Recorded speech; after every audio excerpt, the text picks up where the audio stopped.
In Oka local government area of Enugu state lived Mr. Chidi, a smart and hardworking farmer. He was known in the village as a man who planned well and worked with his hands. Farming was his life, and he did it with patience and wisdom. He did not rush things, and he did not waste what he had. Because of this, his household never lacked food or basic needs. Mr. Chidi lived with his wife, Mrs. Kayoma, and their two sons, Ike and Obi. The family was respected in the community. They were not the richest, but they were comfortable. People often said the Chidi family understood the meaning of contentment. They lived within their means and always saved for later days. Mrs. Kayoma was a woman of many roles. Every third Saturday of the month, she sold plantain at the village market. People trusted her measurements and liked buying from her because she was fair. On other days, she taught children at the community school. She believed education was important, especially for young children. Many parents admired her patience and kindness. Apart from teaching and trading, Mrs. Kayoma was also active in village matters. She served as the secretary to the village women leader. Women came to her with their problems, and she listened to them. She was not proud. She spoke gently and advised wisely. Because of this, she was loved by many in the village. Inside the home, Mrs. Kayoma was a caring mother. She made sure her children were fed, clean, and corrected when they were wrong. She believed that good character was more important than wealth. She often reminded her sons that how they behaved today would decide their future tomorrow. Ike, the first son, reflected his parents' values.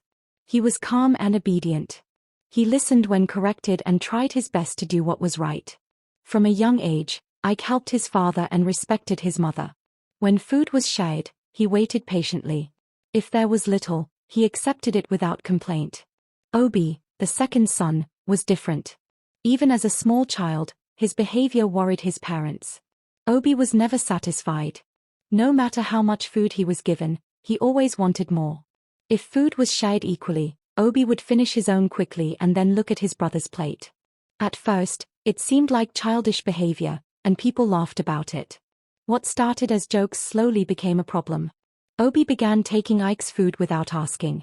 Sometimes, he would hide food so he could eat it later alone.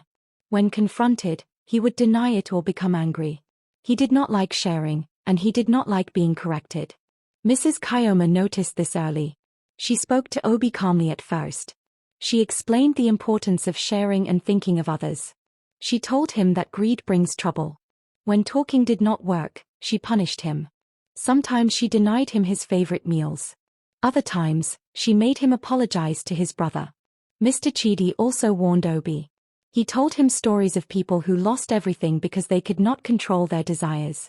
He reminded Obi that family was important and that brothers should protect each other. Obi listened with his ears but not with his heart. Despite all efforts, Obi refused to change. He would behave well for a short time and then return to his old ways. He felt everyone was against him. He believed he deserved more than others. Each correction made him more stubborn. Ike tried to help too. He shied willingly, hoping Obi would learn.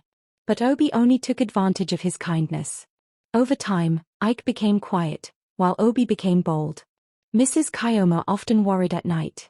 She feared that Obi's greed would lead him into trouble. She prayed and hoped he would change before it was too late. But as the years passed, the signs of greed in Obi only grew stronger.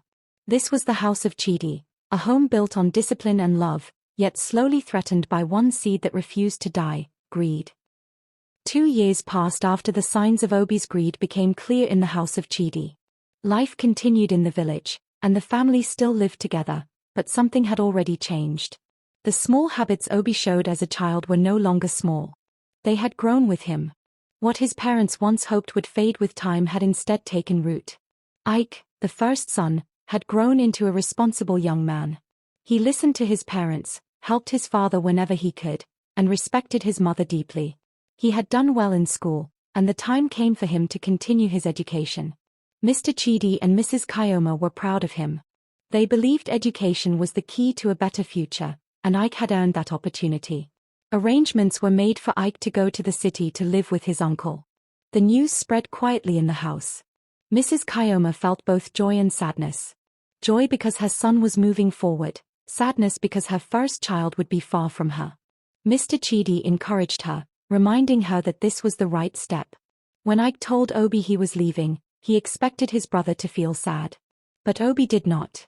Instead, something else filled his heart. Relief. To Obi, Ike's departure meant freedom. No more sharing food. No more divided portions. No more watching another plate beside his own. While others saw a brother leaving home, Obi saw an opportunity to have everything to himself. On the day Ike left, Mrs. Kayoma cried quietly. She packed his things carefully and prayed for him. Mr. Chidi gave him advice and blessings. Obi watched without emotion. When Ike hugged him goodbye, Obi stood stiff. He did not say much. As soon as Ike left, Obi's behavior changed even more. At home, Obi began to demand more. If food was prepared, he complained it was not enough. If his mother tried to correct him, he answered back. With Ike gone, there was no one to balance his behavior. Mrs. Kayoma tried harder to guide him, but Obi had already convinced himself that he deserved everything. In the village, people began to notice. Obi quarreled often. He took things that did not belong to him. He refused to wait his turn. When children shared snacks, Obi collected more than his share. When questioned, he shouted or walked away. His friends slowly stopped involving him in games. They did not trust him.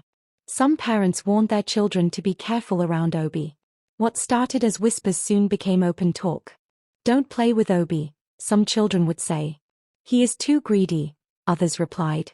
Obi noticed the change, but instead of reflecting, he became angry. He believed people were jealous of him. He felt misunderstood.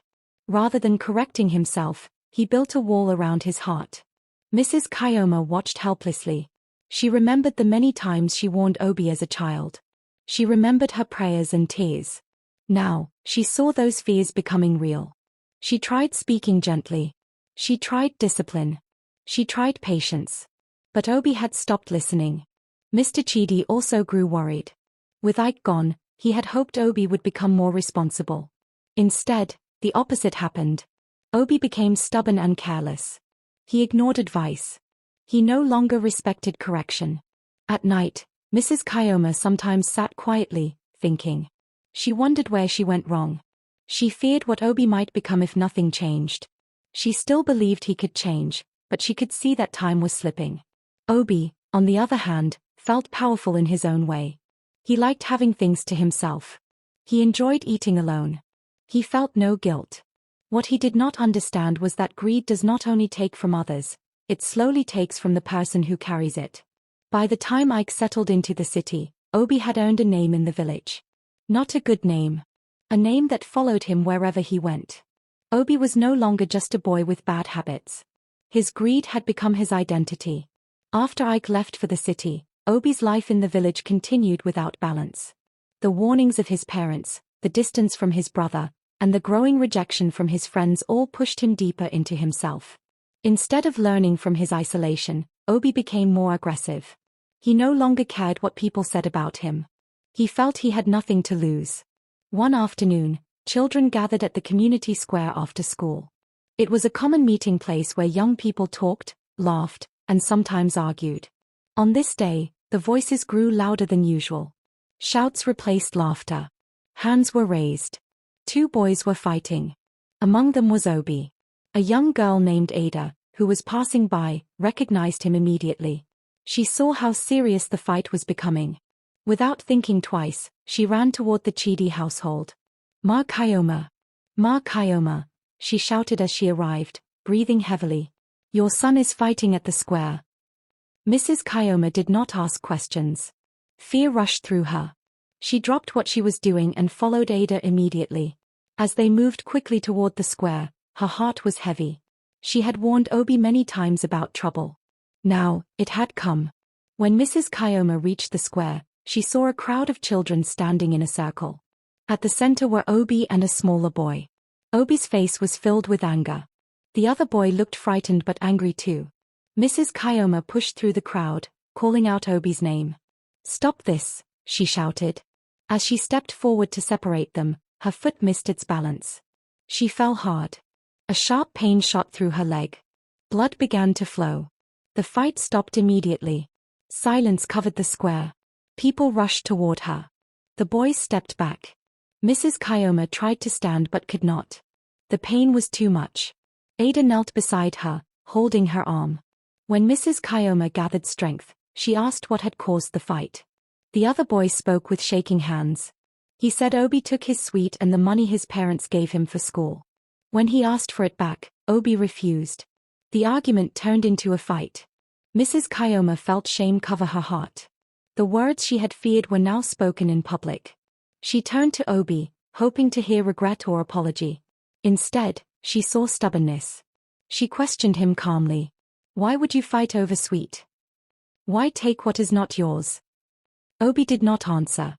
He hissed loudly, turned away, and walked home without looking back. People stared in disbelief. Some shook their heads. Others whispered. A mother wounded while correcting her child. A child walking away without remorse. Ada then noticed the blood on Mrs. Kyoma's leg. She pointed it out, and that was when the pain fully settled in. With the help of Ada, Mrs. Kyoma was taken to the doctor's place nearby. The doctor treated her wound carefully.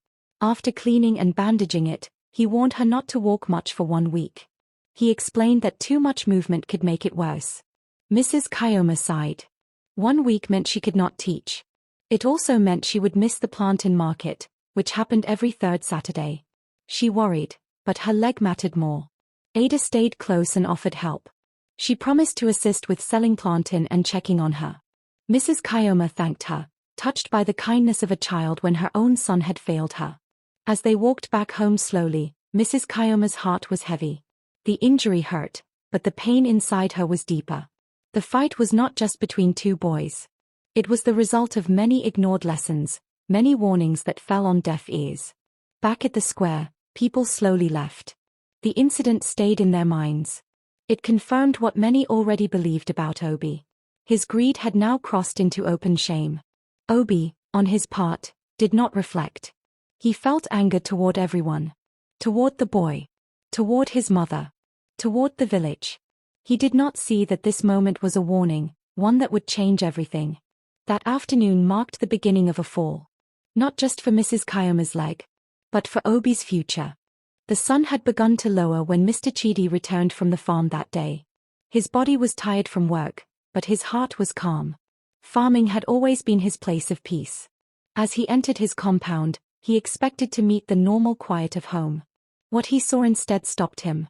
Mrs. Kyoma was sitting on a bench. Her leg was wrapped with a bandage, and her face showed pain. Mr. Chidi dropped his tools immediately and rushed to her side.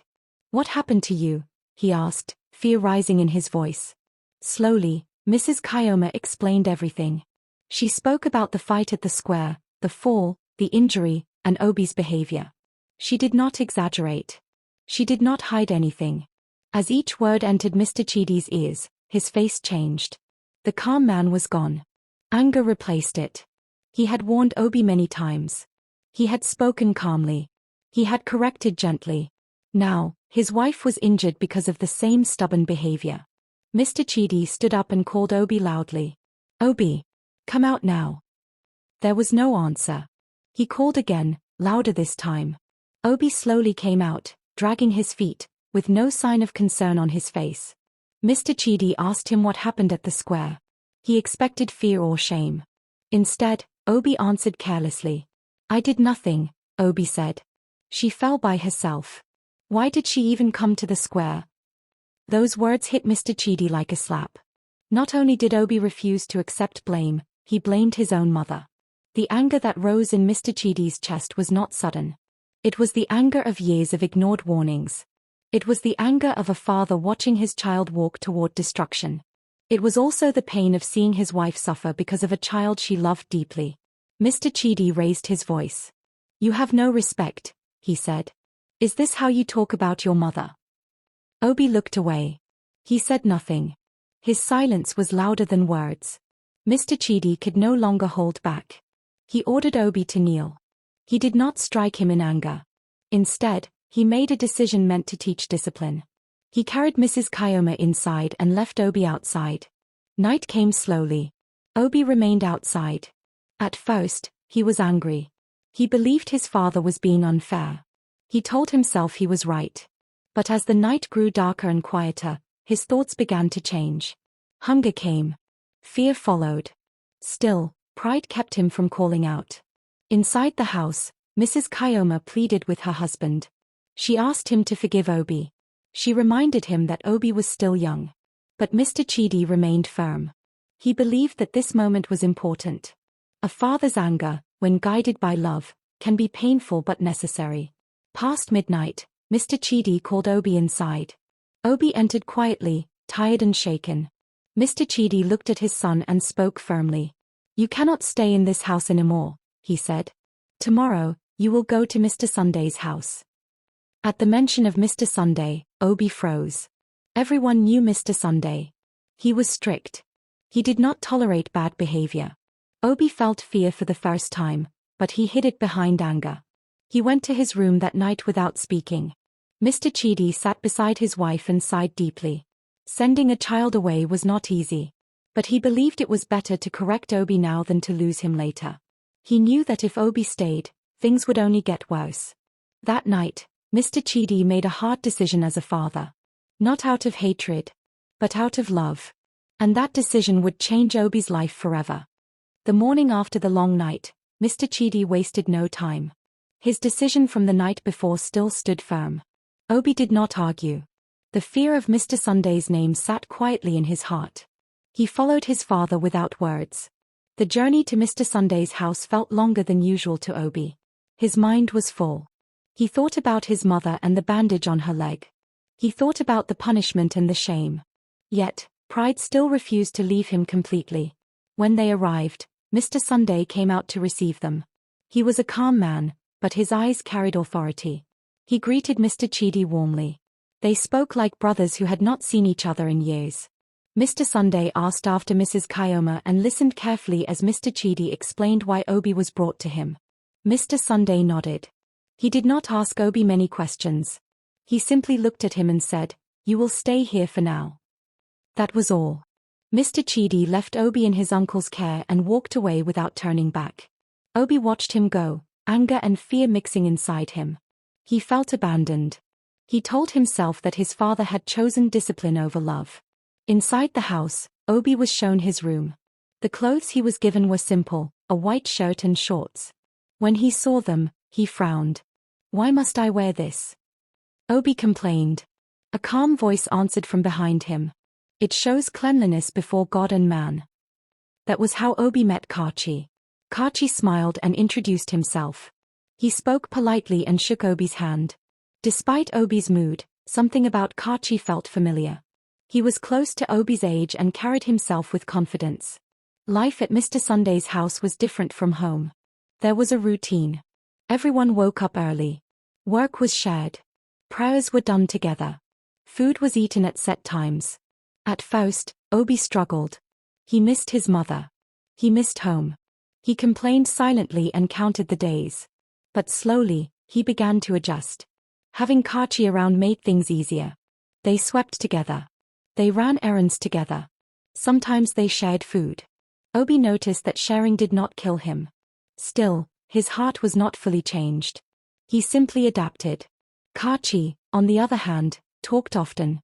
He complained about the lifestyle. He said Mr. Sunday was rich but lived like a poor man. He wanted more. He wanted money. He wanted comfort. "I don't want to suffer here," Kachi said one day. "I want to make money fast." Obi listened. He did not respond much. His own heart was focused elsewhere. "I just want to go home," Obi replied. "I want to see my mother." The two boys were different, but they kept each other company. One day, Obi noticed something strange. Kachi started eating only once a day. At first, Obi was happy. There was more food for him. He did not ask questions. As days passed, Kachi grew lean. His face changed. His energy dropped. Obi asked him, "Why are you eating like this?" Kachi smiled and said nothing. The silence worried Obi, but he ignored it. One afternoon, Kachi told Obi he was going to the market. He left early and did not return. Evening came. Night came. Kachi did not return. Days passed. Kachi was gone. Mr. Sunday did not explain much. Obi felt uneasy. The house felt quieter. The friend who had shared work, food, and conversation was suddenly gone. Obi did not know it yet, but Karch's disappearance was not random. It was a sign of choices made in secret.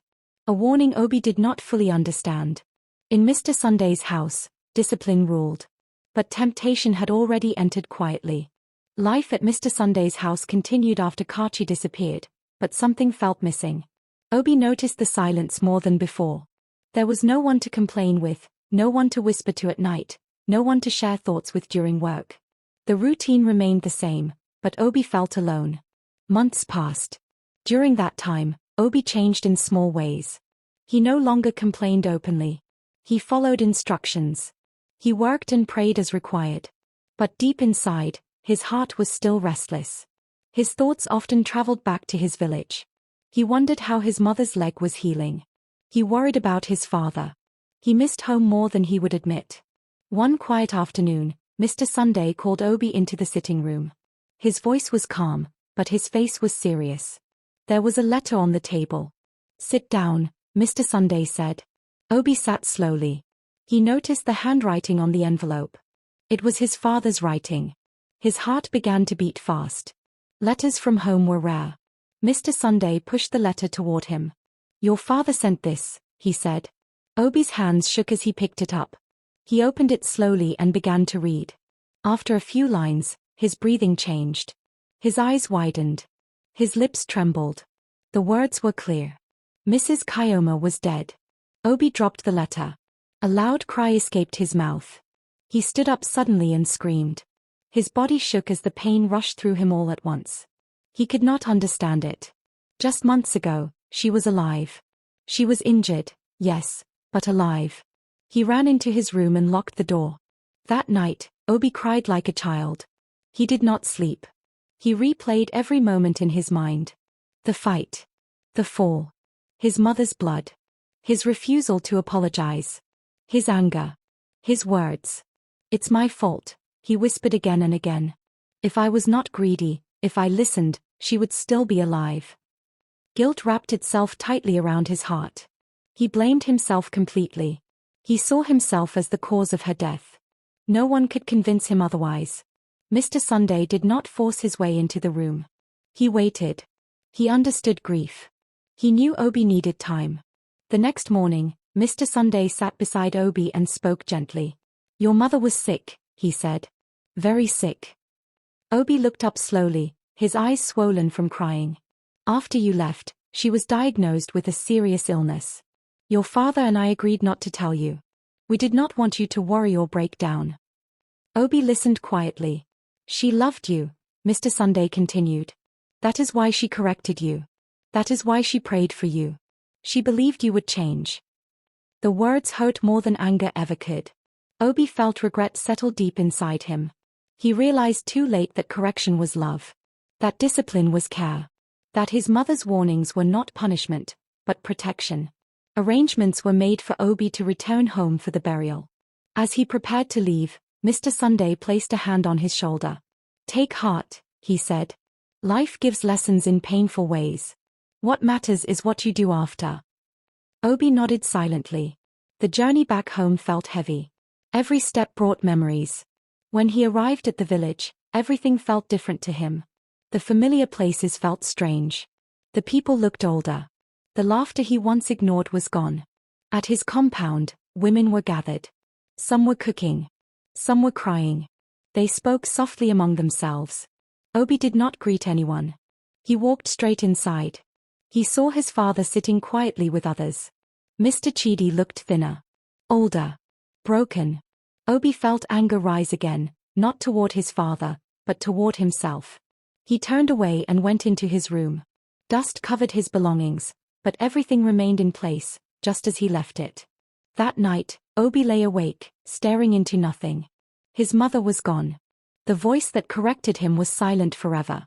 Death came, but Obi's story isn't over. What follows may change everything, and not in the way anyone expects. Stay tuned for part 2. Like, subscribe, and share.